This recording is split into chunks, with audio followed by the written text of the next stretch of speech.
Hey everybody, this is Rydo, and we are looking at the new cards for the latest expansion for Hearthstone. So, please subscribe and click the notifications. So to see the cards right now on the Asian account, you go into crafting mode, and you can see this WitchWood set when you're in crafting mode. You can't see it, however, if you're not in crafting mode, so it's just not there. Easy to miss. Click on this and it'll say no results because none of the cards can actually be crafted right now because the cards aren't out yet, not yet released. So you have to click this box that says include uncraftable cards. Last time we looked at the paladin cards, so this time we're going to look at the priest cards that are coming.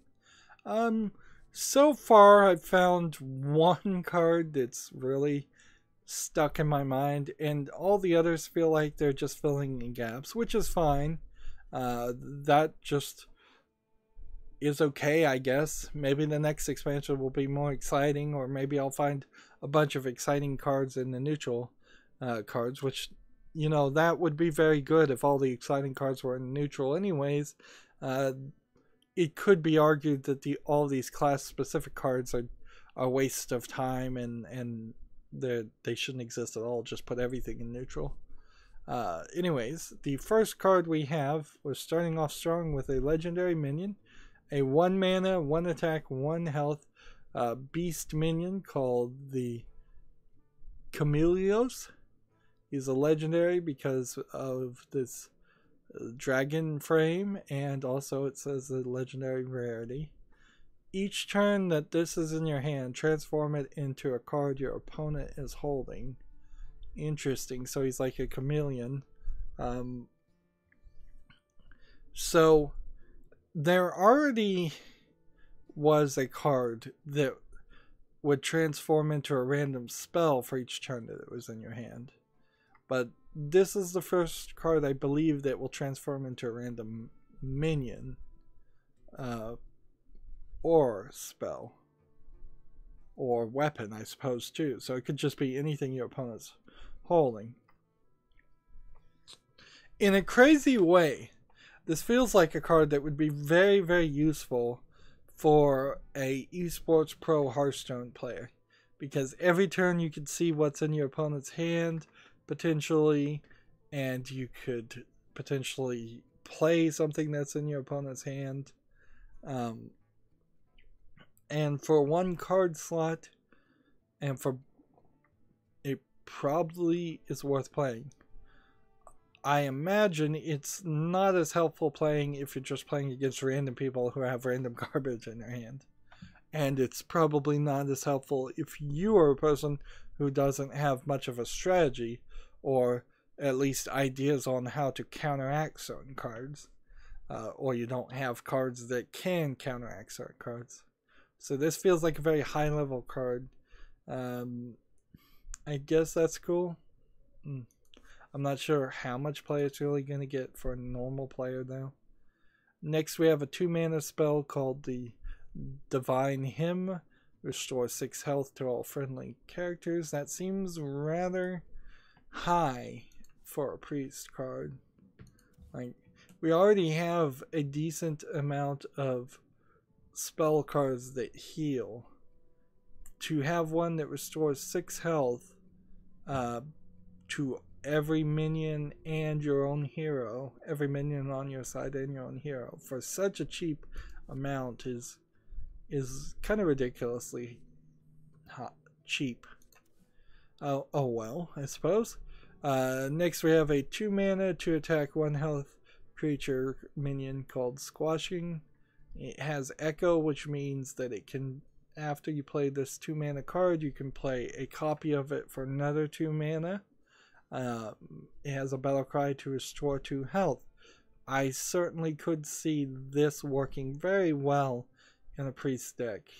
Say it was your 10th turn, you have 10 mana, and you play this, you fill your field with 5 squashings for 2/1, and you restore your hero by 10 points. That's quite a helpful card.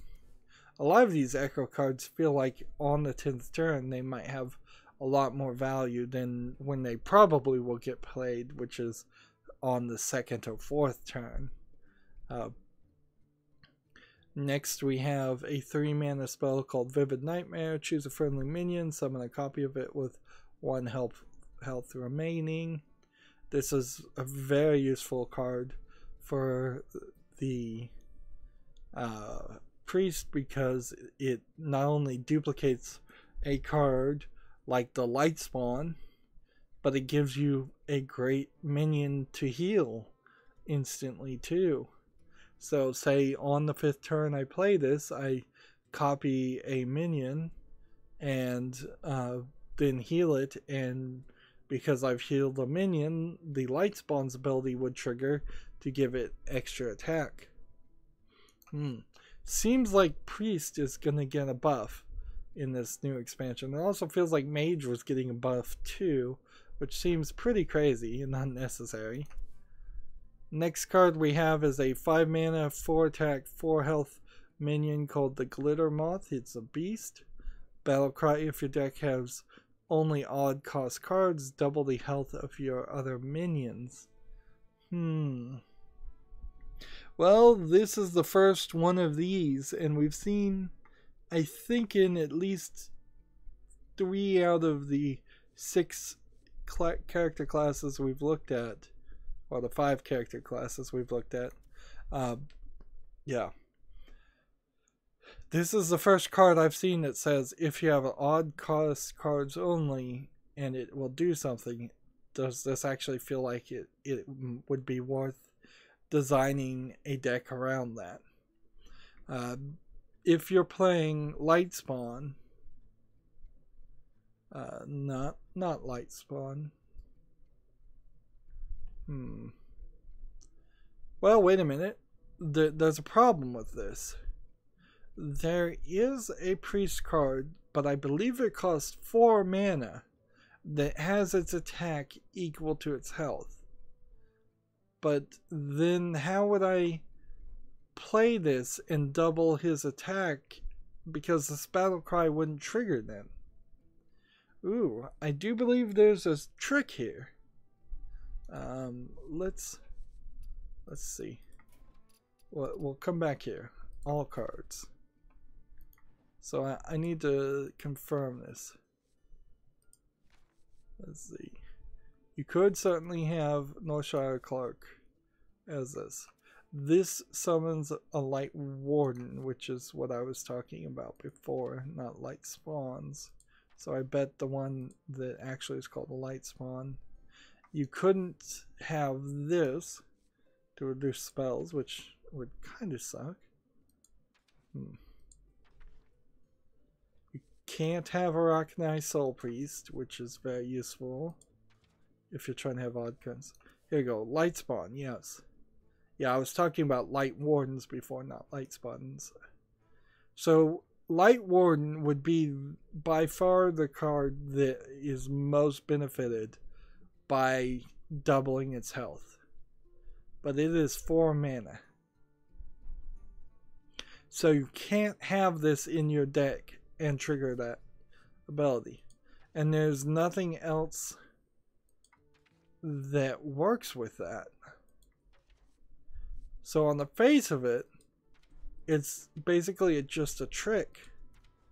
I mean, I don't know how you really put it anywhere in any other phrasing. It's literally just a trick to have you play a card. Light Warden would work, and doubling his health would be slightly useful, but Light Warden is a neutral card, and if you summoned a copy of it with 1 health and healed it, then both Light Wardens would be improved. I'm probably not making enough sense here. Let's come back and explain this again. So Vivid Nightmare works rather well with Light Warden as a 3-mana spell. It still works. On the other hand, Glitter Moth does not work at all. The number 1 card you would want this to work with is Light Spawn. Light Spawn is 4 mana, which would make it an even cost card which means that best case scenario, you would have to have both of your light spawns in your hand, so there was nothing in your deck left. Play this, double their health, then next turn put them on the field, then the turn after that attack and have 2, maybe 10/10 minions. Yeah, not worth it. For a second there, this seemed like it was worth it, but none of them seem like they will be worth it. Not until there's some kind of card or some kind of trick where you could change or manipulate the cost of cards in your deck. So if there's some kind of weird 10 mana neutral legendary that says all cards in your deck increase by 1 if they're even, so that you only have odd cards, or it says all cards in your deck increase by 1 if they're odd, so you only have even cost cards. That's, yep, you need some kind of legendary neutral card to do before you play something like this and it starts to make sense. Anyways, moving on, because that was a long journey to explain why a card isn't actually going to be as useful as it seems. We have a 5 mana spell called Holy Water. Deal 4 damage to a minion. If it kills it, add a copy of it to your hand. Let's think. It's doing maybe 1 damage less, but I am not 100% sure the priest has a card that does 4 damage or any amount of damage that is that high. So this may still be worth playing. And getting a copy of a minion is very useful in some instances. So I think this card might get some play. Next, we have a 5 mana, 5 attack, 8 health elemental minion called the Quartz Elemental, and it can't attack while it's damaged. Interesting, it says wall damaged instead of wall it is damaged, but I guess that's almost exactly the same phrase. No real reason I think you'd want to play elementals in the priest, but whatever. The only elemental deck I can think of you'd ever actually want to play is in the mage. Let's see. So you probably could get away with playing this just fine, because you could heal this guy. He doesn't have taunt, and I almost think like he should, but otherwise he's fine. 5 mana, 8 health. Next we have a, remember also that we haven't seen any silence cards, but there are silence cards out there, so you could play this guy and then silence him instead of just healing him. So there's 2 ways to get to allow this guy to attack. Next card we have is a 6 mana, 6 attack, 5 health minion called the Coffin Crasher. Death Rattle, summon a Death Rattle minion from your hand. I could see that working very, very well if you have a legendary Death Rattle card in your hand, which there's a couple of legendary Death Rattle cards you might want to play. So on your 6th turn, allow this guy to be played and killed and bring in potentially a 10 mana or higher Death Rattle minion. There aren't any giants with Death Rattles, I don't believe, so you're not going to get something with a massive attack much higher than 8 attack, but you could still do pretty good. Next we have a 6 mana, 5 attack, 5 health minion called Lady in the White. It's a legendary minion, Lady in White. Battlecry, cast Inner Fire on every minion in your deck.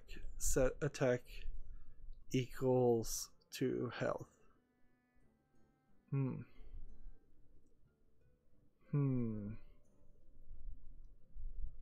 So maybe then, if your deck has only odd cost cards double the health of your other minions. So you play this 5th turn, and then you play this 6th turn. You have a 2-card combo of legend, both of which I believe are legendaries. Nope, this isn't even a legendary. Well, then you would have a 2-card combo, which would then massively increase the amount of attack of every minion in your deck, and massively increase the health of your other minions, unless I'm misinterpreting this and this only actually doubles the health of the minions on the field, which maybe I'm misinterpreting it, but I don't think so. Otherwise, a 5 attack, 5 health legendary is not that cool. And you could certainly play this on the 6th turn and not have that many cards in your deck anyways, and I could see it not being as useful as it might seem. But it is certainly interesting, and this is certainly something you would want to see a priest class card do over any other class of cards. And our final card is a 7 mana, 4 attack, 9 health dragon minion called the Nightscale Matriarch. Whenever a friendly minion is healed, summon a 3/3 whelp. Well, as far as the craziness of dragons, this does feel like a good priest card in the form of a dragon. Although I just don't think it's worth it for 7 mana for what you're doing. But maybe. Nah, I really don't think it is. So that's the priest card. We only have the rogue, shaman, warlock, and warrior, and neutral cards to go. So we're about now at the halfway point as far as looking at all the cards, except for the fact that, of course, looking at all the neutral cards will take a lot longer. That's going to be it for this recording. Stay tuned if you're watching live. As always, I ask you to like, share, subscribe, comment, and watch every second of my videos. If you want to friend or follow me on any social media sites, there's a bunch of links down below in the description. When you subscribe, click that notification bell, even if you don't think you need to. If you want to support me even further than doing all of that stuff, friend me on Steam and give me either a game or a gift card so I can continue to cover a wide variety of video games. Thank you for watching. Have a good evening.